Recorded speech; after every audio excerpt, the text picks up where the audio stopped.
창세기 1장 26절에서 31절까지 말씀입니다. 함께 봉독하시죠. 하나님이 가라사대 우리의 형상을 따라 우리의 모양대로 우리가 사람을 만들고 그로 바다의 고기와 공중의 새와 육축과 온 땅과 땅에 기는 모든 것을 다스리게 하자 하시고 하나님이 자기 형상 곧 하나님의 형상대로 사람을 창조하시되 남자와 여자를 창조하시고 하나님이 그들에게 복을 주시며 그들에게 이르시되 생육하고 번성하여 땅에 충만하라 땅을 정복하라 바다의 고기와 공중의 새와 땅에 움직이는 모든 생물을 다스리라 하시니라. 하나님이 가라사대 내가 온 지면에 씨 맺는 모든 채소와 씨 가진 열매 맺는 모든 나무를 너희에게 주노니 너희 식물이 되리라. 또 땅의 모든 짐승과 공중의 모든 새와 생명이 있어 땅에 기는 모든 것에게는 내가 모든 푸른 풀을 식물로 주노라 하시니 그대로 되니라. 하나님이 그 지으신 모든 것을 보시니 보시기에 심히 좋았더라. 저녁이 되며 아침이 되니 이는 여섯째 날이니라. 아멘. 우린 지난주에 우리에게 회복되어진 그리고 회복해 가야 할 하나님의 형상이 어떤 것인지에 관해서 공부를 했죠. 하나님은 우리 인간을 하나님의 형상으로 만드셔서 인간들이 생육하고 번성하며 그 속에서 하나님의 형상, 다른 말로 하나님의 영광을 풍성하게 드러내기를 원하셨어요. 그리고 그들이 하나님의 대권자로서 만물을 다스리며 그 만물들이 하나님의 창조의 목적에 잘 부합하게 존재하도록 기여하는 그러한 삶을 살아내므로 해서 역시 만물들을 통해 하나님의 영광이 드러나도록 하는 것이 인간에게 부여된 복된 삶이었죠. 근데 인간이 아담 안에서 모두 타락을 해버렸어요. 하나님은 그 타락한 인간들 중에서 어떤 무리들을 택하셨고 그 택자들을 역사 속에서 하나하나 불러내시는 거죠. 그게 구원이에요. 오해하지는 마세요. 제가 지금 타락 후 선택설에 근거해서 설명하는 게 아니에요. 여러분들이 이해하시기 쉽게 지금 이러한 순서를 갖고 설명하는 것이지 하나님께서 인간이 타락을 한 후에 하나님의 백성들 자들을 선택했다라는 그런 뜻은 아닙니다. 제가 계속해서 그런 순서로 설명을 할 거예요. 그렇지만 그것은 여러분의 이해의 편의를 위한 해설 방법이지 절대 타락 후 선택설을 제가 지지하는 건 아니에요. 하나님은 그렇게 타락을 하고 하나님의 형상을 잃어버린 자들의 무리 속에서 어떤 무리들을 택하시고 그들을 불러내세요. 그리고 그들 속에 찢기고 훼손되어 버린 하나님의 형상을 회복시켜가는 거예요. 그걸 우리가 구원이라고 하는 것입니다. 그래서 구원받은 성도들은 반드시 회복된 하나님의 형상이 그들의 삶 속에서 드러나야 되는 거예요. 베드로전서 2장 9절 보세요. 오직 너희는 택하신 족속이요 왕같은 제사장들이요 거룩한 나라요 그의 소유된 백성이니 이는 너희를 어두운 데서 불러내어 그의 기이한 빛에 들어가게 하신 자의 아름다운 덕을 선전하게 하려 하심이라. 뭘 하게 하려고 우리 구원했다고요? 하나님의 아름다운 덕을 선전하게 하려고. 그게 뭐예요? 하나님의 형상을 드러내게 하려고, 하나님의 영광을 드러내게 하려고 우리를 택하셨다는 거죠. 너희가 전에는 백성이 아니더니 이제는 하나님의 백성이요 전에는 긍휼을 얻지 못하였더니 이제는 긍휼을 얻은 자니라. 그러니 뭐 하라고요? 그분의 덕을, 아름다운 덕을 선전하는 삶을 살아라. 이렇게 이야기를 하는 거예요. 성도는 타락한 죄인들과 먼과 구별된 모습이 있어야 하고 가는 길이 달라야 한다는 것이죠. 우리 성도들은 회복된 영과 이성과 자율성과 인격을 가지고 자, 이게 뭐였어요? 배웠잖아요. 우리에게 주어진 하나님의 형상. 그죠? 그 회복된 영과 이성과 자율성과 인격을 갖고 하나님과 긴밀하게 교제하며 그분의 형상을 드러내는 삶을 살도록 부름을 받은 거예요. 그거 하다 가는 것입니다. 여러분의 소원을 이루고 여러분의 문제 해결을 위해 기독교가 존재하는 거 아닙니다. 결론부터 말씀드리면 성경은 그러한 삶 전체를 가리켜, 성도의 삶 전체를 가리켜 사랑이라고 해요. 여러분들이 갖고 계신 사랑의 정의와 좀 다르죠? 성경은 그 삶 전체를 사랑이라고 불러요. 하나님의 형상을 드러내며 사는 삶 전체를 사랑이라고 부른다니까요. 이게 우리가 오늘 공부할 중요한 주제인 거예요. 지금부터 출발합니다. 잘 들어보세요. 오늘 조금 어려울 수도 있어요. 오늘만 조금 길 거예요, 아마. 어떤 분이 그러더라고요. 목사님은 지금 하는 설교에 딱 반만 하면 교인들 금방 늘 거라고. 그런 거 좋아하는 분은 짧은 대로 가라니까요. 여러분 성경이 전부 1870장이거든요. 제가 일주일에 한 장씩 설교를 해도요. 45년을 설교를 해야 돼요, 제가. 저희는 강해 설교를 하기 때문에 한 절 갖고 몇 줄을 할 때도 있잖아요. 그러니까 이게 언제 제가 이 성경을 다 설교를 하겠습니까? 제가 죽을 때까지 얼마만큼 설교를 하고 갈 수 있겠어요. 그러니까 제가 보통 다른 교회 서너 편의 설교의 분량을 요약을 해서 한 번에 쏟아내기 때문에 여러분들에게 조금 부담이 될 수도 있지만 우리 교회는 이렇게 집중력이 좋은 분들만 오셔갖고 지루해하지를 않아. 조는 사람을 못 봤어요, 제가. 그래서 용기를 얻고 오늘만 조금 길어요.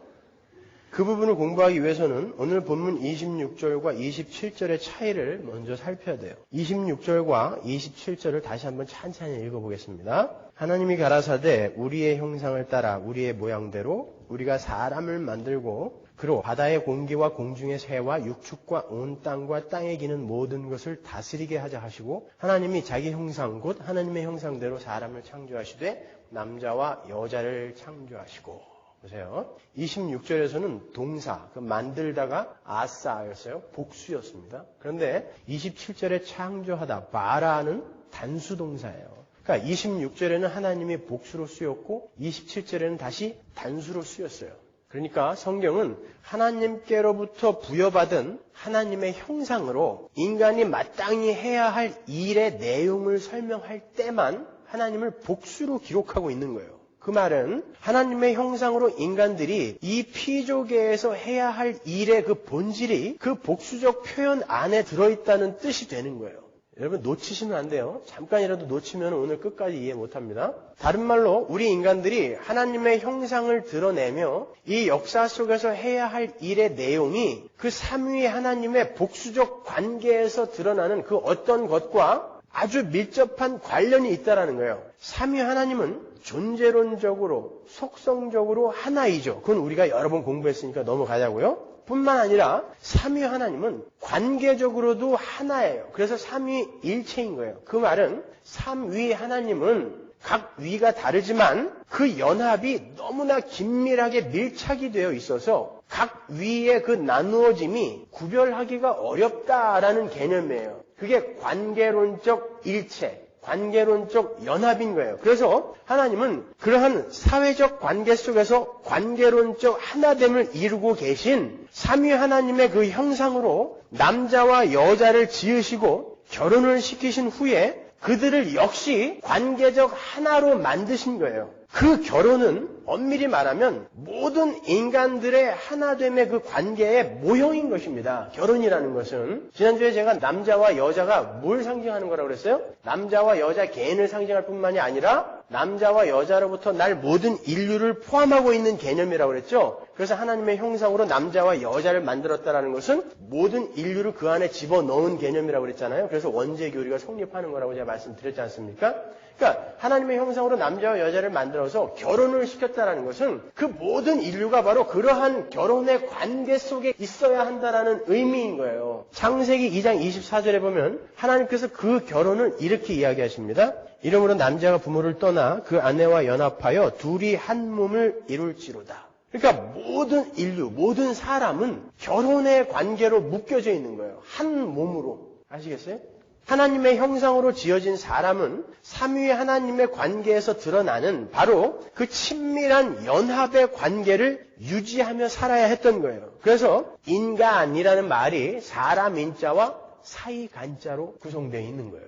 사람은 홀로 존재할 수 있는 게 아니라 사람과 사람 사이의 그 관계에서 비로소 사람일 수 있다는 것입니다. 그래서 사람 인자도 이렇게 두 사람이 서로 맞대고 있는 것입니다. 아담과 하와가 남자와 여자가 하나를 이루는 것이 바로 사람인 거예요. 그러니까 남자와 여자는 뭘 상징하는 것이다? 전 인류가 하나님의 형상으로 탄생이 된 전 인류가 이렇게 서로 기대어 사랑하고 연합하는 그 관계 속에서만 사람은 사람일 수 있다는 것입니다. 그러니까 하나님을 알지 못하는 사람들은 사람이 아닌 거예요. 왜냐하면 하나님을 알지 못하는 사람들은 하나됨이 뭔지 연합이 뭔지 모르기 때문에 그들은 자기 자신만을 위해서 살아가기 때문에 그들은 사람이 아닌 것입니다. 살아있는 사람이 아닌 거예요. 그래서 그들을 죽었다, 시체라고 부르는 것입니다. 성경이.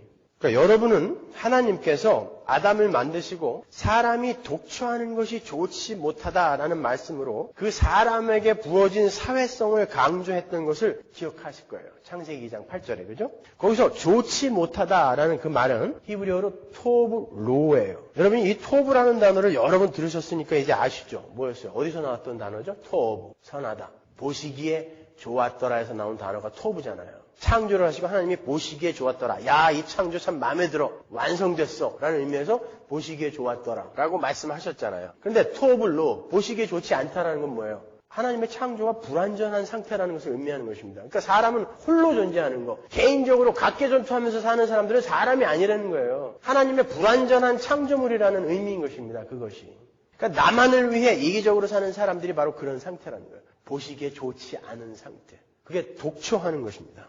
이 말은 독신으로 사는 게 나쁘다라는 말이 아니라 사람은 관계와 관계 속에서 비로소 하나님의 형상으로서의 사람으로 살 수 있도록 지어져 있다라는 말입니다. 그래서 하나님은 천국에는 있지도 않은 결혼이라는 것을 우리에게 허락하신 거예요. 왜 결혼을 우리에게 허락하신지 아시겠죠? 결혼은 하나됨을 이루어서 하나님의 형상을 드러내야 하는 인간에게 주어진 가장 기본적인 사회인 거예요. 모든 인간들은 바로 이렇게 살도록 되어 있었다라는 것을 보여주는 모형이 결혼인 것입니다. 인간들은 결혼 생활을 하면서 문득 경험하는, 나타나는 하나됨을 통해서 가끔 나타나는 그 부부관계의 하나됨을 통해서 사람이 타락을 하기 전에는 이렇게 네가 나고 내가 너인 그런 한 몸의 상태로 살게 되어 있었던 것이구나. 그러니까 다른 이웃들과도 이러한 연합의 관계로 살아야겠다라는 것을 깨닫게 되는 것이고 막 터지게 싸우면서 인간의 타락이 가져온 이 분열과 깨어짐과 파괴가 어떤 것이구나라는 것을 경험하는 것입니다. 그래서 죄의 무시무시한 국면을 우리는 그 속에서 또 바라보는 거예요. 그래서 하나님의 은혜로 또 갈 수 있는 것입니다. 따라서 하나님의 형상을 회복해가고 있는 성도는 삼위일체 하나님 안에 들어있는 삼위 하나님의 그 사회성을 배우고 익혀서 자신의 삶 속에 적용시켜 가야 하는 사람들인 거예요. 그래서 인간들이 이렇게 무리지어 사회를 이루면서 살아가는 것입니다. 요한복음 17장 11절 보세요. 나는 세상에 더 있지 아니하오나 저희는 세상에 있사옵고 나는 아버지께로 가옵나니 거룩하신 아버지여 내게 주신 아버지의 이름으로 저희를 보존하사 우리와 같이 저희도 하나가 되게 하옵소서. 주님은 우리 성도들이 삼위 하나님의 연합처럼 연합되게 해달라고 하나님께 기도하고 계시는 거예요. 구원받은 하나님의 성도들은 이렇게 죄로 인해 분열되어지고 깨어진 세상 속에서 삼위일체 하나님의 그 관계적 연합의 모습인 그 하나됨을 나타내어야 되는 거예요. 그건 의미인 것이야. 왜냐하면 그러한 하나됨의 모습 속에서 하나님의 형상이 비로소 드러나게 되기 때문이에요. 하나님의 형상으로 남자와 여자를 지으시고 그들을 한 몸으로 묶어주신 것은 바로 그 사회를 이루고 있는 인간들의 하나됨 속에서 하나님의 형상이 나타난다는 의미 아닙니까? 그렇죠? 제가 지금 하나님의 형상, 거룩, 하나됨, 이 사랑을 갖고 등식을 만들려고 하는 거예요. 그건 다 같은 것이다라는 등식을 만들려고 하는 거니까 잘 따라 보시란 말이에요. 이렇게 우리는 이웃과의 관계 속에서만 비로소 사람일 수 있는 거예요. 여러분 한번 생각해 보십시오. 사랑, 용서, 자비, 온유, 인내 이런 하나님의 성품들이 홀로 있는 독초하는 인간 속에서 나올 수 있는 것입니까? 그러한 것은 반드시 누군가 상대방이 있어야 나올 수 있는 거 아닙니까? 그죠? 용서, 사랑, 자비, 온유 이런 건 상대방이 누군가가 있어야 나올 수 있는 거 아니에요. 그러니까 하나님의 형상이라는 것은 관계와 관계 속에서만 드러날 수 있는 거예요. 그래서 하나님의 형상으로 남자와 여자를 만든 것입니다. 자, 요한복음 17장 21절 보세요. 아버지께서 내 안에 내가 아버지 안에 있는 것 같이 저희도 다 하나가 되어 우리 안에 있게 하사 세상으로 아버지께서 나를 보내신 것을 믿게 하옵소서. 삼위일체 하나님의 그 사회적 관계 속으로 우리 성도들을 지금 집어넣고 계시는 거예요. 구원받은 성도들이 서로의 관계 속에서 하나됨을 이루는 것이 곧 하나님과의 연합이기도 하다라는 것입니다. 그러니까 하나님과 연합이 된 자들은 반드시 수평적으로 연합을 이루게 되어 있다라는 것입니다. 22절 내게 주신 영광을 내가 저희에게 주었사오니 이는 우리가 하나 된 것 같이 저희도 하나가 되게 하려 함이니이다. 예수님은 분명한 목적을 갖고 오셨단 말입니다. 근데 그 목적이 이렇게 우리가 살고 있는 이 사회 속에서 서로의 관계 속에서 문득문득 나타나야 되는데 그런 것을 점체로 볼 수 없다는 것은 많은 사람들이 가짜라는 거예요. 그러니까 우리 성도들의 구원의 목표 지점은 삼위 하나님의 하나님 되심처럼 하나가 되어서 하나님의 형상을 드러내도록 지어졌던 태초의 그 모습을 회복하는 거예요. 아니 나는 하려고 그러는데 딴 인간들이 안 따라주니까 이게 하나가 안 되네요. 그딴 소리 하지 말고 나만 먼저 하라니까요. 내가 지금 그걸 하고 있는가를 오늘 확인하잔 말이에요. 그러면 그 삼위 하나님의 하나됨은 뭘 근거로 한 하나됨일까요? 그 삼위 하나님이 지금 하나라고 일체라고 하는데 그 관계적 연합이 뭔가로 지금 묶여있다는 것인데 무엇으로 묶여있는 걸까요? 자, 23절 보세요. 곧 내가 저희 안에 아버지께서 내 안에 계셔 저희로 온전함을 이루어 하나가 되게 하려 함은 아버지께서 나를 보내신 것과 또 나를 사랑하심 같이 저희도 사랑하신 것을 세상으로 알게 하려 함이로소이다. 아버지여 내게 주신 자도 나 있는 곳에 나와 함께 있어 아버지께서 창세전부터 나를 사랑하심으로 내게 주신 나의 영광을 저희로 보게 하시기를 원하옵나이다. 이어서 볼게요. 요한복음 15장 9절 아버지께서 나를 사랑하신 것 같이 나도 너희를 사랑하였으니 나의 사랑 안에 거하라. 성부 하나님, 성자 하나님, 성령 하나님이 무엇으로 관계적 연합으로 묶여 있어요? 사랑으로 묶여 있단 말입니다. 그렇죠? 그래서 성경이 하나님을 사랑이라고 부르는 거예요. 요한일서 4장 8절 보세요. 사랑하지 아니하는 자는 하나님을 알지 못하나니 이는 하나님은 사랑이심이니라. 그러니까 우리 인간들은 원래 사랑으로 하나이셨던 삼위일체 하나님처럼 사랑으로 하나가 되어야 했던 거예요. 왜? 우리는 하나님의 형상으로 지어졌으니까. 사랑이신 하나님의 형상으로 지어졌으니까. 그 하나됨 속에서 드러나는 것이 바로 하나님의 형상이었던 것입니다. 그런데 인간이 타락을 하자마자 바로 그 하나님으로부터 부여받은 하나됨부터 깨져 버렸어요. 하나님의 형상을 이제 잃어버렸다는 증거가 거기서 나오는 것입니다. 창세기 2장 23절 보세요. 아담이 가로되 이는 내 뼈 중에 뼈요 살 중에 살이라. 이것을 남자의 것을 취하였은즉 여자라 칭하리라 하니라. 애초에 남자와 여자가 하나님의 형상으로 지어졌을 때는 네가 나고 내가 너라는 그러한 개념으로 지어졌단 말입니다. 그래서 네가 바로 내 살 중에 살이고 뼈 중에 뼈다. 네가 나고 내가 너라는 것입니다. 근데 인간이 타락을 하자 어떻게 변했어요? 볼까요? 창세기 3장 11절. 가라사대 누가 너의 벗었음을 내게 구하였느냐? 내가 너더러 먹지 말라 명한 그 나무 실과를 네가 먹었느냐? 아담이 가로되 하나님이 주셔서 나와 함께 하게 하신 여자 그가 그 나무 실과를 내게 주므로 내가 먹었나이다. 보세요. 죄가 들어오니까 하나님의 형상으로 하나로 지어졌던 이 남자와 여자가 금방 둘로 갈라지죠. 이제 더 이상 내 뼈 중에 뼈요 살 중에 살이 아니라 나를 지키고 보호하기 위해 언제든지 밟아버릴 수 있는 적으로 갈라지게 된 거예요. 이것은 비단 남자와 여자만의 분열이 아니라 남자와 여자로 말미암게 되는 전 인류의 분열을 보여주는 거예요. 13절 여호와 하나님이 여자에게 이르시되 내가 어찌하여 이렇게 하였느냐? 여자가 가로되 뱀이 나를 깨물어 내가 먹었나이다. 죄는 사람과의 사이에만 분열을 가져온 것이 아니라 이렇게 자연과의 관계에도 분열을 가져왔어요. 제가 먹으랬다니까요. 하나님과의 관계는 말할 것도 없고요. 그게 다시 하나로 재통일되는 것이 바로 새하늘과 새 땅인 거예요. 에나케 팔라예요. 기억하시죠? 그래서 하나님은 어떤 무리들을 택하셔서 이렇게 분열과 찢어짐의 관계로 훼손되어 버린 사람에게 부어진 하나님의 형상을 회복시켜서 다시 삼위 하나님의 그 하나 되심과 같은 하나됨을 이루기로 하신 거예요. 그게 구원인 거죠. 에베소서 4장 3절 보세요. 평안에 매는 줄로 성령의 하나 되게 하신 것을 힘써 지키라. 이렇게 우리 성도들은 성령께서 사랑으로 밀착되어진 삼위 하나님의 끈끈한 관계적 연합으로 하나 되게 하신 것을 힘써 지켜내야 하는 사람들인 거예요. 그런데 하나됨을 지킨다는 것, 다른 말로 삼위일체 하나님과 같은 하나됨의 그 회복을 지켜낸다는 것이 구체적으로 무엇을 하라는 거예요? 우리가 조금 전에 살펴본 것처럼 성부 하나님, 성자 하나님, 성령 하나님께서 사랑으로 하나가 되셨듯이 우리 보고 너희들에게 주어진 그 관계와 관계 속에서 사랑을 하라고 명령하시는 것입니다. 그러니까 그리스도인의 사랑은 해도 되고 안 해도 되는 단순한 권고가 아니라 명령이며 책임인 동시에 의무이며 필연적인 열매인 거예요. 그래서 성경이 하나님의 계명을 한마디로 요약해서 그냥 사랑이라고 이야기하는 거예요. 창세기부터 계시록까지 어마어마한 계명들이 나오잖아요. 그걸 예수님이 한마디로 그냥 사랑이라고 요약해 준 것입니다. 왜냐하면 제가 설명해 드리기를 그 하나님의 계명이 바로 하나님의 속성이며 성품인 거라고 말씀드렸잖아요. 근데 그것을 한마디로 요약하면 바로 그게 사랑이란 말이에요. 그래서 성경이 계명은 사랑이다 이렇게 이야기하는 거예요.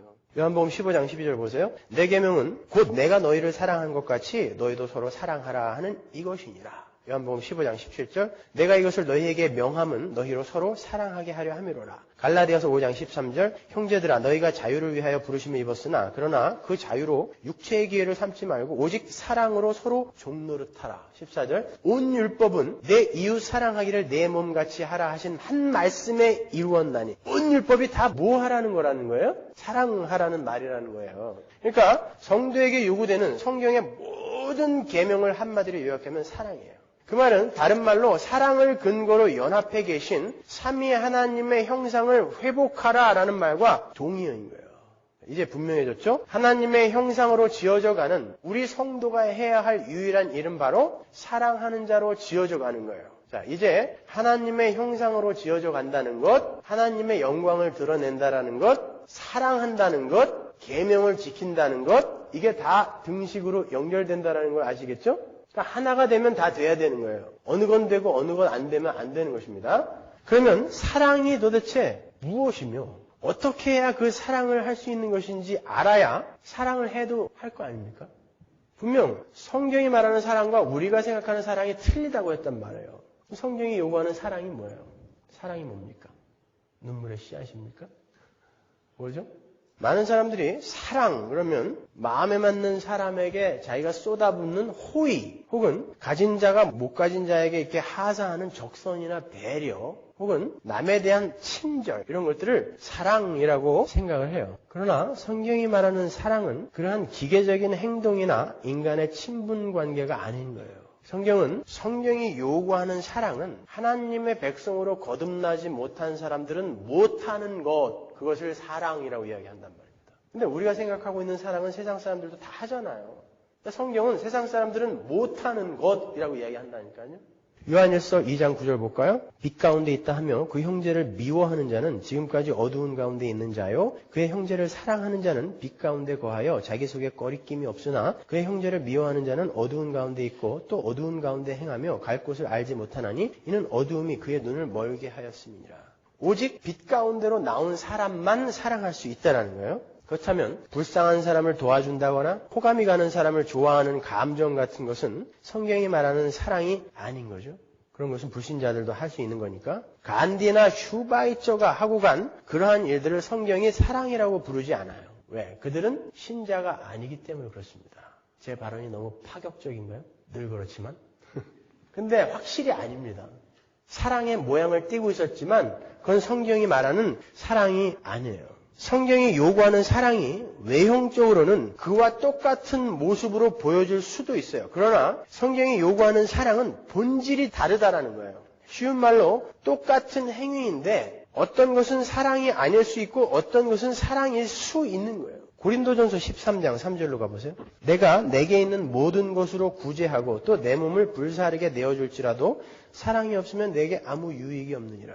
내게 있는 모든 것을 털어서 전부 다 털어서 불쌍한 사람을 돕고 심지어 내 몸을 불사르게 내어주는 것을 성경이 사랑이 아니다 그런단 말입니다.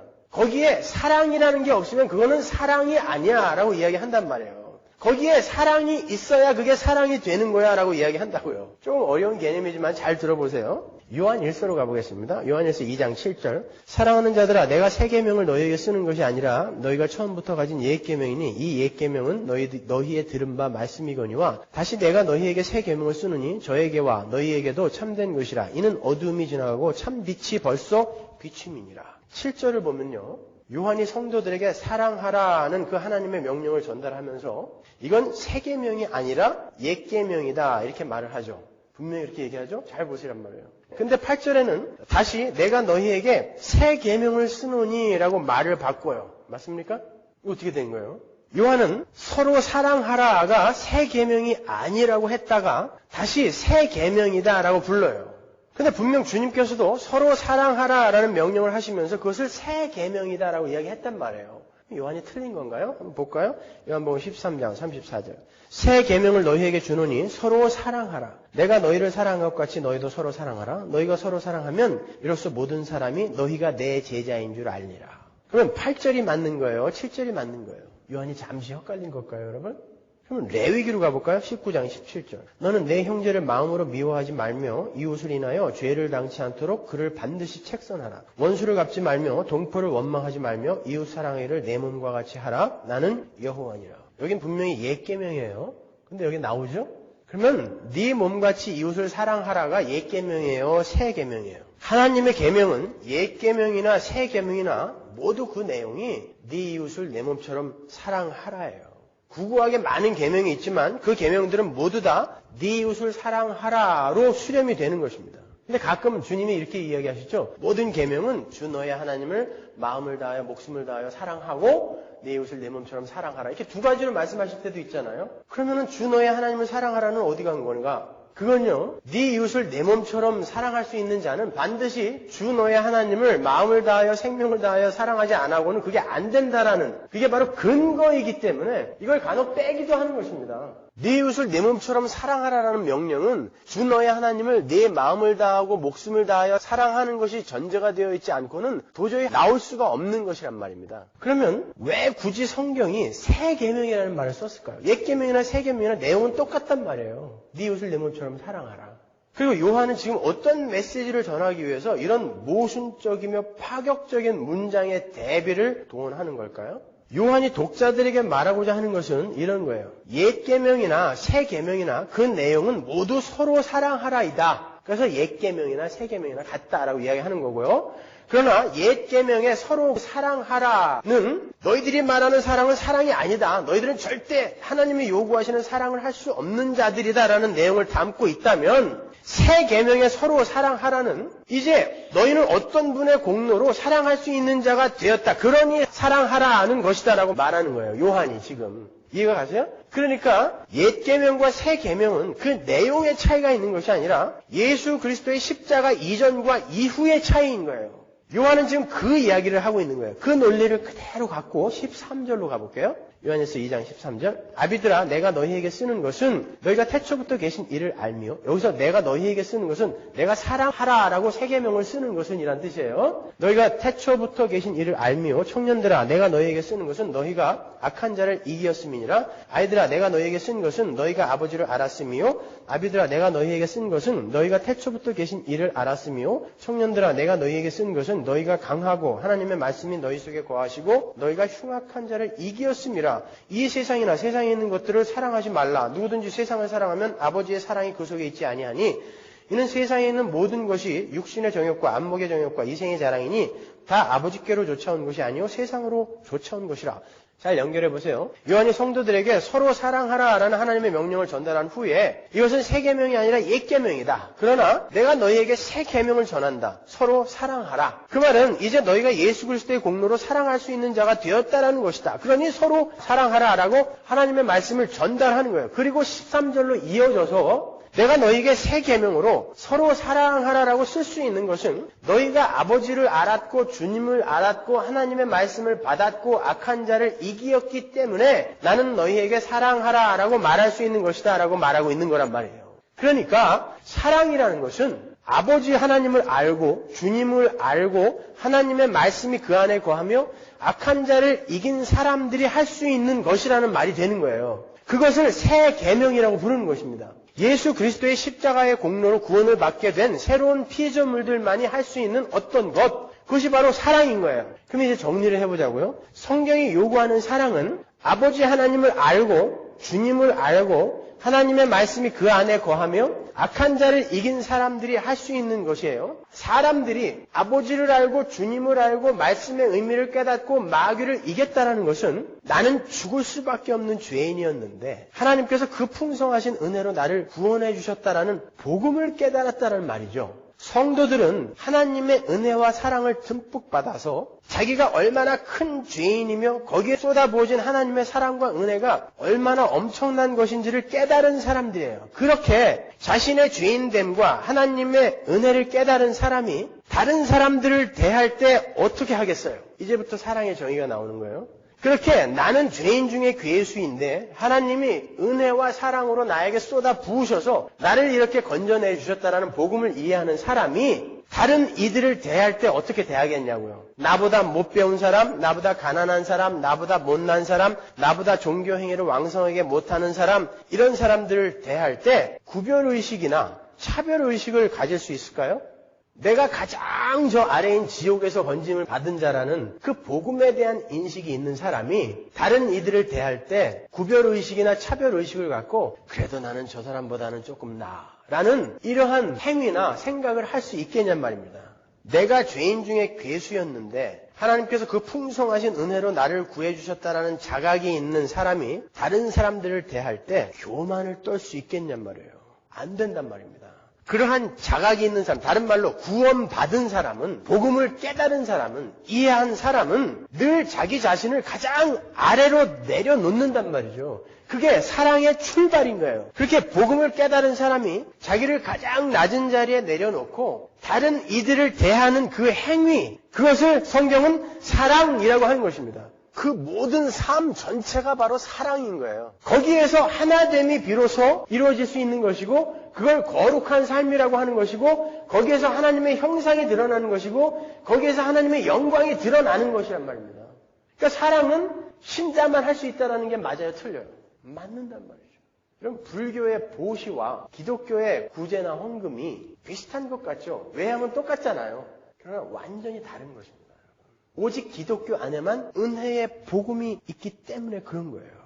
하나님의 은혜가 너무나 황홀하고 감격스러워서 도대체 감당할 수가 없어서 가장 아래로 내려가서 하나님과 내 이웃을 이렇게 섬기는 거, 그걸 우리가 사랑이라고 하는 거예요. 그 사랑의 행위가 구제로, 봉사로, 선교로, 순교로 나타나게 되는 거죠. 그러나 똑같은 구제, 봉사, 선교, 순교라 할지라도 외양은 똑같아 보이지만 내가 갖고 있는 것을 나보다 못나고 나보다 가난한 사람들에게 나누어준다 해서 비롯된 것과, 나는 하나님의 은혜가 아니었다면 영원히 꺼지지 않는 지옥불에 떨어질 사람이었는데 하나님의 그 한량 없으신 은혜로 난 살아나게 되었다. 그리고 내가 가진 모든 것, 지식, 재물, 힘, 내가 가진 모든 것은 하나님께서 하나님과 내 이웃을 섬기라고 맡겨주신 하나님의 은사이니까 청지기의 삶을 잘 살다 가자 해서 나온 선교와 구제와 봉사와 같겠냐고요. 전자는 자기 의를 쌓으면서 계속 죄를 짓는 것이고, 후자는 하나님의 은혜 아래에서 사랑을 쌓아가는 것입니다. 이게 다른 거란 말이죠. 그런 사람들에게서는 결코 자랑이 있을 수 없어요. 모든 게 내게 아닌데 그게 복음이거든요. 나는 파산한 자. 그런데 하나님께서 내 안에 그 충만한 하늘의 것으로 부어주셔서 이렇게 나는 산자가 되었다가 복음 아닙니까? 그것을 깨달은 자가 어떻게 다른 것들을 보면서, 다른 삶이나 다른 행위, 사건들을 보면서 에이구, 어떻게 사람이 저렇게 살아? 라고 이야기할 수 있겠냔 말이에요. 자신이 어떤 지경에서 구원을 받았고 얼마나 엄청난 용서를 받았는지를 알지 못하는 사람이 자기가 가진 것을 나누어주는 행위로서의 구제나 보시나 봉사는 내 거니까 나누어준다라는 그런 인식에서 비롯된 구제나 사랑과 봉사는 자랑도 자랑이려니와 자칫 가진 자와 못 가진 자의 위화감마저 만들어질 수 있는 가짜 사랑인 것입니다. 복음을 온전히 깨닫지 못한 자가 베푸는 자선과 구제와 봉사는 가진 자와 못 가진 자라는 구별의식에서 출발하는 거고, 그러한 구별의식은 인의 지배의식으로 발전을 하는 거예요. 그래서 그러한 사람들은 자기보다 가난하거나 못 사는 사람들을 대할 때 자기가 지시할 수 있는 대상으로 여기게 돼요. 그래서 헌금 꽤나 하는 장로들이나 교회 일 꽤나 하는 집사들이 뒷짐지고 헛기침하고 다니는 거 많이 보셨죠? 우리 교회는 물론 없어요. 있으면 당장 쫓아내니까. 그죠? 그 사람들이 복음을 모르는 사람들이기 때문에 그런 것입니다. 그까지 돈 몇 푼 내놓고 지배권을 자기가 얻었다라고 착각하고 있는 거예요. 교회 일 조금 해놓고 자기가 딴 사람들과 차별되고 구별된 사람이라고 착각하는 것입니다. 그 사람들은 아직 하나님의 사랑을 받지 못하는 거예요. 하나님의 사랑을 받았다는 건 그 사랑 앞에서 나의 모든 것, 나의 전부를 빼앗기는 것입니다. 그 사랑에. 그래서 내가 부인이 되고 그 안에 하나님의 사랑과 은혜로 채워지는 게 그게 구원인 것입니다. 요즘 우리 교회가 이제 예배당 이전을 준비하고 있는데 저도 몰랐어요. 몇 분이 아무도 모르게 자기들끼리 이렇게 헌금을 해서 이전 준비를 하고 있다 그러더라고요. 왜 감추고 하냐 그랬더니 다른 분들이 혹시 불편할까 봐. 저 사람들은 헌금하고 있는데 나도 해야 되지 않나? 걱정 마세요, 여러분. 여러분들한테 그런 헌금하란 말 안 할 테니까. 그래서 제가 그랬어요. 그 사람들은 헌금할 자격이 있다 그랬습니다. 오늘 처음 오신 분들은 야, 이 교회는 무슨 헌금하는데도 자격 따지나 보다 그럴 텐데 물론입니다, 여러분. 여러분이 그 복음 안에 완전히 들어와 있지 않은 상태에서 계속 헌금을 하는 건 여러분이 계속 자기 의를 쌓으면서 여러분 지옥 티켓을 사고 있는 거예요. 그러니까 헌금을 할 수 있는 사람은 얼마 안 되는 거예요, 사실은요. 그래서 옛날에 박영선 목사님이 그랬대죠. 건축 헌금 좀 내고 거들먹거리는 사람한테 이거 다시 갖고 가, 나가라. 이거 다시 갖고 나가. 헌금이라는 건 그게 아니라는 것입니다. 사랑이라는 거, 봉사라는 거, 구제라는 건 그런 게 아니라는 거예요. 믿는 자에게 자기가 부인된 송두리째 비어진 사람에게서 나오는 이건 필연적인 열매인 거예요. 나를 드리는 행위라니까요. 내 자랑을 위해서가 아닌 나를 드리는 행위. 그러니까 자기가 가진 것을 모두 털어서 가난한 사람을 돕고 정의를 위해 자기 몸을 불사르게 내어주고 이런 걸 하고 안 하고가 중요한 게 아니라 그 일을 왜 하는가를 정확히 복음 안에서 정리하고 행하는 것이 중요한 거란 말이에요. 그게 정리되지 않은 채 하는 모든 선한 일은 오히려 자기 의를 쌓는 씻을 수 없는 죄가 될 수 있다는 것을 명심하세요. 그래서 제가 간디나 슈바이처가 한 것을 사랑이라 할 수 없다라고 이야기하는 것입니다. 복음에 근거하지 않은 선한 행위는 절대 사랑일 수가 없는 거예요. 그래서 여러분은 복음을 열심히 공부하셔야 되고 열심히 연구하셔야 되는 거예요. 그러니까 무엇을 하는가가 중요하지 않다니까요. 얼마든지 내 자랑을 위해서 나의 인기를 위해서 예배당에 와서 쇼할 수 있어요. 그렇다고 또 시험 들어가지고 처음부터 그냥 밥도 안 하고 뭐 이러면 안 돼요. 그게 중요한 게 아니란 말입니다, 여러분. 일을 하고 안 하고가 중요한 게 아니라니까요. 헌금을 하고 안 하고가 중요한 거 아니라니까요. 어떤 마음에서 내가 지금 그 일을 하고 있고 어떤 마음에서 내가 헌금을 하고 있는가를 먼저 살피시라는 거예요. 그러니까 고린도전서 13장에서 정의를 위해 네 몸을 불사르게 내어주고 네 가진 걸 다 털어서 가난한 사람을 도와줄지라도 사랑이 없으면 그거 사랑 아니야. nothing이다 이렇게 얘기하는 거야. nothing 그러잖아요. 근데 그 사랑은 어떤 사람에게서만 나올 수 있다고요? 사랑을 받은 자에게서만 나올 수 있는 게 사랑이라니까요. 다른 말로 하나님의 사랑을 받았다는 건 구원을 받은 자에게서만 나올 수 있는 거예요. 그럼 우리가 신앙생활을 하면서 얼마나 더 절박하고 진지해져야 되겠습니까? 가만히 있으면 구원받는 줄 알아요. 나는 구원방주 올라타고서 하늘나라 가지요. 이 서문화교에 들어오면 구원방주 탄 겁니까, 여러분? 착각하지 마세요. 그래서 성경은 사랑을 성도의 표지로 제시하는 거예요. 요한일서 4장 7절 보세요. 사랑하는 자들아 우리가 서로 사랑하자. 사랑은 하나님께 속한 것이니 사랑하는 자마다 하나님께로 나서 하나님을 알고 사랑하지 아니하는 자는 하나님을 알지 못하나니 이는 하나님은 사랑이심이라. 하나님의 사랑이 우리에게 이렇게 나타난 바 되었으니 하나님이 자기의 독생자를 세상에 보내심은 저로 말미암아 우리를 살리려 하심이니라. 사랑은 여기 있으니 우리가 하나님을 사랑하는 것이 아니요 오직 하나님이 우리를 사랑하사 우리 죄를 위하여 화목제로 그 아들을 보내셨음이니라. 사랑하는 자들아 하나님이 이같이 우리를 사랑하셨은즉 우리도 서로 사랑하는 것이 마땅하도다. 어느 때나 하나님을 본 사람이 없으되 만일 우리가 서로 사랑하면 하나님이 우리 안에 거하시고 그의 사랑이 우리 안에 온전히 이루느니라. 요한일서 5장 1절 보세요. 예수께서 그리스도이심을 믿는 자마다 하나님께로서 난 자니 또한 내신 이를 사랑하는 자마다 그에게서 난 자를 사랑하느니라. 하나님의 사랑과 은혜의 깊이를 자각하고 하나님을 사랑하게 된 사람들은 그 하나님에게서 난 사람들, 이웃들을 사랑할 수밖에 없다라는 거예요. 그러니까 그림을 그려보세요. 삼위 하나님이 사랑으로 관계적 연합을 이루고 계세요. 오직 사랑이라는 끈으로. 그리고 주님이 내가 아버지가 나를 사랑한 것 같이 내가 너희를 사랑했다라고 하세요. 그 사랑이 이렇게 이어졌어요. 우리에게. 그러니 너희도 서로 사랑해라라고 이야기한다고요. 내가 하나님과 그 사랑으로 연합이 되어 있고 다른 이들이 연합이 되어 있다면 우리는 이렇게 하나로 통하는 것입니다. 그래서 이 수직적인 사랑이 반드시 수평적인 사랑으로 나와야 된다는 거예요. 그게 안 되고 있는데 어떻게 그게 교회라고 이야기할 수 있냐 말입니까, 여러분? 도월 김용옥이 요한복음 강해를 단행본으로 냈더라고요. 그분이 그랬어요. 오늘날의 교회라고 하는 것은 이기심과 배타의식, 편가르기, 패거리의식 이런 것으로 똘똘 뭉쳐있다. 그게 어떻게 예수가 말하는 교회겠느냐? 일견 맞는 소리 아닙니까? 왜 우리가 예수 안 믿는 사람한테 그런 소리를 들어야 됩니까, 여러분? 세상은 우리에게 너희가 믿는 하나님을 좀 보여줘 그런다고요. 근데 우리가 하나님을 어떻게 보여줘요? 하나님은 사랑이심이라. 여러분이 서로 사랑하는 그 관계가 세상 사람들에게 하나님을 보여주는 겁니다. 이게 안 되니까 세상 사람들이 야, 니네는 어떻게 서로 등쳐먹고 서로 물어뜯고 난리냐? 어디 하나님이 있어? 그러는 것입니다. 니네는 모여갖고 뭐 40일 금식하면서 니들 잘 먹고 잘 살게 해달라고 기도는 잘하더라. 근데 거기에 어디 하나님이 있니? 라고 이야기하는 거예요. 좀 갈리지 않습니까, 이거? 그런 사람들한테 그런 소리 듣는 게? 하나님이 누구신지, 예수가 누구인지, 복음이 뭔지 모르는 사람한테 우리가 그런 소리를 들어야 되겠습니까? 거기다가 우리가 할 말 있는 삶을 살았어야 되잖아요. 왜 교회가 오히려 세상의 걱정거리가 됐죠? 저마다 자기가 꼭대기에 올라서려고 하는 고지론 때문에 이렇게 된 것입니다. 나만 복 받으면 된다라는 그 기복, 그것이 오늘날 교회를 이렇게 만든 거예요.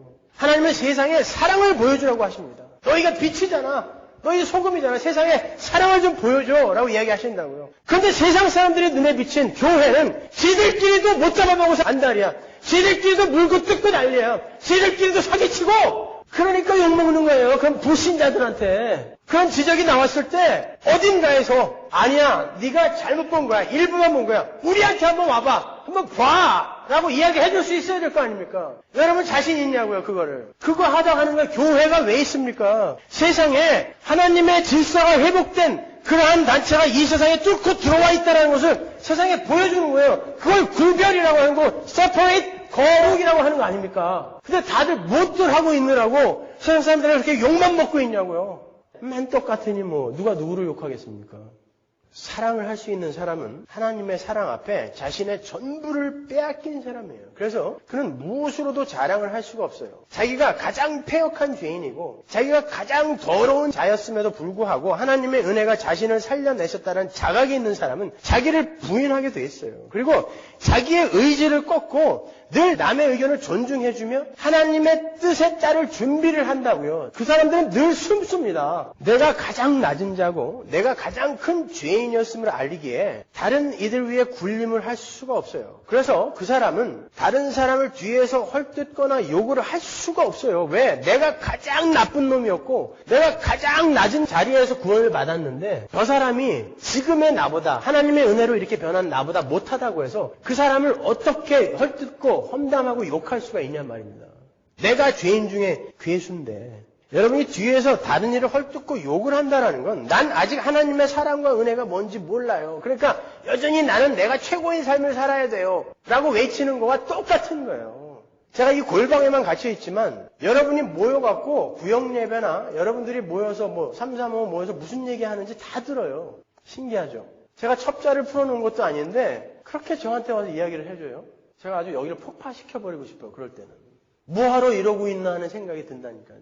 여러분 나이가 40이면 부록이고 50이면 지천명입니다. 하늘의 뜻을 아는 나이. 근데 그런 분들이 모여서 고작 하는 일들이, 하는 이야기들이 그런 이야기들밖에 없어요? 나누고 싶은 이야기가 그런 이야기들밖에 없습니까?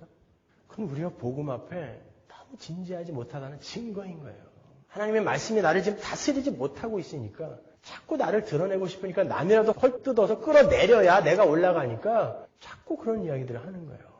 우리는 사랑을 하기로 되어 있는 자들입니다. 하나됨을 이루기로 지어진 자들이란 말입니다. 새로운 피조물이라면서요. 여러분이 하나님의 사랑을 입은 성도가 맞다면 여러분은 가장 낮은 자리에서 섬기고 희생함으로 해서 다른 이들의 유익을 구하는 참 사랑을 하는 분들이 되어야 되는 거예요. 그 삶 속에서 사랑이신 하나님의 형상이 드러나게 되는 거고 항상 분열과 다툼은 자신을 우주의 중심에 올려놓고 거만을 떠는 사람들 때문에 발생되는 거예요. 잠언 22장 10절 보세요. 거만한 자를 쫓아내면 다툼이 쉬고 싸움과 수욕이 그치느니라. 빨리빨리 쫓아내야 돼요. 요한 3서 9절 보세요. 내가 두어 자를 교회에게 썼으나 저희 중에 으뜸되기를 좋아하는 디오드레베가 우리를 접대하지 아니하니. 이웃을 접대하지 않는 자는 항상 으뜸되기를 좋아하는 자예요. 그러니까 항상 교회 공동체의 문제는 복음을 알지 못하는 거만한 자와 으뜸되기를 좋아하는 자에게서 나오는 거예요. 그러니까 드러나지 말고 자꾸 숨으시라는 것입니다. 누가복음 22장 26절 보세요. 그러나 너희는 그래서는 안 된다. 너희 가운데서 가장 큰 사람은 가장 어린 사람과 같이 되어야 하고 또 다스리는 사람은 섬기는 사람과 같이 되어야 한다. 이게 원리인 것입니다. 하늘나라 삶의 원리. 마가복음 10장 43절 너희 중에는 그렇지 아니하니 너희 중에 누구든지 크고자 하는 자는 너희를 섬기는 자가 되고 너희 중에 누구든지 으뜸이 되고자 하는 자는 모든 사람의 종이 되어야 하리라. 인자의 온 것은 섬김을 받으려 함이 아니라 도리어 섬기려 하고 자기 목숨을 많은 사람의 대속물로 주려 함이니라. 이게 바로 성경이 말하는 사랑인 거예요. 구별의식과 지배의식이 사라진 삶, 그리고 그렇게 사랑하는 사람들을 가리켜 하나님의 형상을 회복해가는 사람이라고 부르는 거예요. 여러분, 누가 누구를 비웃으며 누가 누구를 욕하며 누가 누구를 업신여길 수 있습니까? 하나님의 백성들은 그리스도 안에서 하나가 되어서 거룩한 하나님의 형상으로 완성되어져 가고 있는 모두가 죄인이라는 본질을 갖고 있었던 동등한 지체일 뿐인 거예요. 어떤 사람도 하나님의 은혜가 없으면 구원으로 못 돌아왔단 말입니다. 그러니까 동등한 거죠. 누가 뭔가 조금 잘나서 하나님께 먼저 돌아온 거 아니라니까요. 모두가 다 하나님의 은혜가 아니었으면 전부 지옥으로 떨어질 그런 인간들이었는데 하나님의 은혜로 우리가 이만큼 왔으면 다 동등한 지체인 거예요. 성숙의 정도는 다를지라도 우리는 동일한 본질을 갖고 있었던 자들입니다. 죄인 중에 괴수. 누가 누구를 비웃으며 누가 누구를 헐뜯고 욕할 수가 있단 말입니까, 여러분? 우리는 네가 없이 내가 존재할 수 없고 내가 없이 네가 존재할 수 없는 그런 한 몸인 거예요. 그게 하나인 것입니다. 그게 하나님의 형상인 것입니다. 거기에서 하나님의 형상인 사랑이 나오는 거예요. 하나됨에서. 우리는 서로를 보면서 당신은 내 살 중에 살이요, 뼈 중에 뼈라는 인식이 있어야 되는 거예요. 우리는 한 몸이라니까요. 그러니까 내가 내 이웃을 사랑하지 않으면 예수 그리스도의 몸이라는 그 하나님의 나라가 완성이 될 수가 없는 거예요. 그렇지 않습니까? 하나인데 서로 각자가 지체인데, 다른 역할을 맡은 지체인데 하나를 내가 미워해갖고 아주 죽여버렸어, 이거를. 그런 짓 잘하잖아요, 우리. 조금 잘못하면 아주 죽여버리잖아요, 그냥. 쫓아내버리죠. 그러면 여러분 자신을 죽이는 것입니다, 그게. 여러분이 교회가 맞다면, 여러분 이건 무서운 거예요. 심각한 것입니다. 라이언 왓슨이 쓴 생명조류라는 책에 보면 아주 신기한 얘기가 나와요. 애니멀 채널이나 영화 같은 데 보면 흰개미집 나오죠. 아프리카에 사는 그 흰개미집. 이렇게 광야에 이렇게 올라와 있는 흰개미집. 여러분 그게 고립적인 복합동물이라는 거 아세요? 복합동물로 분류되어 있다는 거 아십니까? 그 개미집이 동물로 분류가 되어 있어요. 왠지 아세요? 이 개미집이 살았어요. 살아있는 것처럼 움직인다는 것입니다. 이 개미집에 뇌도 있고 간도 있고 생식기까지 있대요. 손발도 있고. 근데 이 개미집 자체가 사는 게 아니라 개미들이 이 개미집이 산 것처럼 어떤 하나의 명령, 이 명령을 따라 일사불란하게 간으로, 심장으로, 생식기로, 소화기관으로 움직인다는 거예요. 그래서 어떻게 이런 일이 있을 수 있나? 과학자들이 연구를 했더니 페로몬이라는 그 호르몬이 그걸 하나로 이렇게 만들더라는 거죠. 큰 개미집 하나를 생명체처럼 움직이더라는 거예요.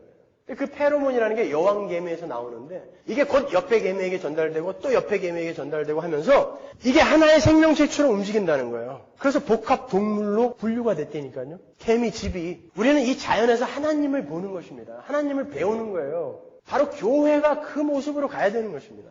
예수 그리스도라는 머리에 의해서 사랑이라는 페로몬을 타고 우리가 하나로 움직이는 거예요. 여기에서 지금 사랑이라는 페로몬이 계속 흘러가야 되는데 어느 한 군데서 딱 막혀버렸어. 거기서부터 썩는 것입니다. 나로 인해 완성되어져야 할 하나님의 나라, 완성되어져야 할 교회가 나로 인해 썩어 문드러지고 있다면 여러분이 그 책임을 어떻게 지실 거예요? 왜 신앙생활에 그런 절박함이 없어요? 하나님 나라가 별로 안 가고 싶은 거죠? 솔직히.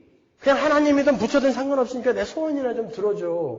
우리는 천국 가기로 이곳에 모인 자들 아닙니까? 그러면 그에 합당한 일을 해야죠. 우리가 성화나 거룩이라는 말을 들을 때 참 부담스럽죠. 잘 안 되니까. 여러분이 이웃사랑을 회복하게 되면 그것은 저절로 되는 거예요. 아니, 성화나 거룩이나 이웃사랑 하나됨은 동의어인 거예요. 정확한 동의어. 내가 거룩하지 못하고 내가 하나님의 자녀다운 삶을 살아내지 못하는 건 아직까지 삶의 중심이 나이기 때문에 그런 거예요. 그래서 남을 막 밟아야 되는 것이고 욕해야 되는 것이고 심지어 살인까지 하는 거 아닙니까? 나에게 해가 되는 사람들을 밟고 나 이외의 다른 사람들은 모두 나를 위해 존재해야 한다는 그런 사고가 분열과 다툼과 시기와 험담과 전쟁을 가져오는 거 아니에요? 그러나 복음을 깨닫고 잘 배워서 내가 비워지고 하나님과 그분에게서 난 내 이웃이 내 삶의 중심에 이렇게 들어오게 될 때 우리는 그때 이웃 사랑을 하게 되는 것이고 이제 남을 밟을 필요가 없으니까 거룩할 수 있는 것이고 사기 안 쳐도 되는 거고 그게 계명을 지키는 거 아닙니까? 내가 나만을 위해서 살 때는 늘 악밖에 안 나오는 거예요. 어떤 선한 모습을 띠는 일을 한다 하더라도 그건 전부 악인 것입니다. 다 나를 위한 거니까. 요한일서 5장 2절 보시면 우리가 하나님을 사랑하고 그의 계명들을 지킬 때에 이로써 우리가 하나님의 자녀 사랑하는 줄을 아느니라. 하나님을 사랑하는 것은 이것이니 우리가 그의 계명들을 지키는 것이라. 그의 계명들은 무거운 것이 아니로다. 하나님을 사랑하는 사람들은 그 하나님의 사랑 앞에 나의 모든 것을 내어준 사람들이고 그 사람들은 그 하나님으로부터 난 내 이웃을 사랑하게 되는 것이고 그들은 나를 위해서만 살던 이기적인 삶에서 벗어난 자유인이기 때문에 이제 하나님의 계명이 무겁지 않고 가벼운 거라는 거예요. 그래서 내 짐은 가볍다라고 주님이 말씀하신 것입니다. 그게 어떻게 가벼워요? 십자가를 지는 예수의 짐이 어떻게 가벼워요? 우리가 그 복음을 이해하게 되면 우리가 맨날 십자가를 지니까 나를 비워 남의 유익을 위해 사는 그 십자가를 지니까 이제 그게 가벼워 보이는 것입니다. 그래서 수고하고 무거운 짐진 자들아 다 내게로 와라 그러는 거예요. 내가 그 짐 내가 대신 져줄게가 아니라 나에게 배우면 그 짐이 가벼워진다라고 이야기하신 것입니다. 언제 주님이 그 짐 대신 져준다고 그랬습니까, 여러분? 네 마음이 쉼을 얻으리라 그러지 않습니까? 그게 사랑인 거예요.